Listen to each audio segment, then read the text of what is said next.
তো হ্যালো বন্ধুরা, তো আজকে আমি নতুন নতুন ব্লগ শুরু করলাম।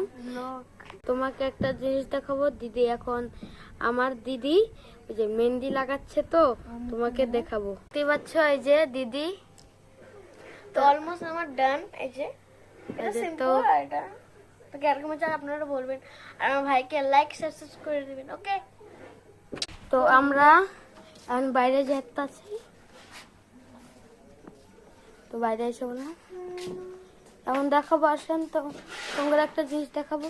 এইখানে লাইটিং পুরা লাইটিং, মানে কালী পূজা লেগে গেছে এরকমই লাগতেছে, কিন্তু না আসলে এমনি জ্বলাইছে। তারপরে দেখতেই পাচ্ছ এখন আমরা ঘুরতে যাব। আসো, চলো চলো দিদি। সেই অন্ধকার, কিন্তু সেই অন্ধকার ওই জঙ্গমারা আইতেছে এমনি, কিন্তু সেই অন্ধকার তোমরা দেখতে পাবো না এত রাইতে। আঙুরে কোনো কিছু দেখতে পাবো না, তো আমাদের কাউকে দেখতে পারবে না তোমরা। হ্যাঁ এই যে দিদি। তো দেখতে পাচ্ছ কিনা এত জানো না, পর লাইক করে আমরা যেতেছি এখানেই যেতেছি। মা ওরা আইতাছে এখানে, দেখতেই পাচ্ছ। আমরা এখানে লাইটে দিয়া বাড়িতে এসে এটা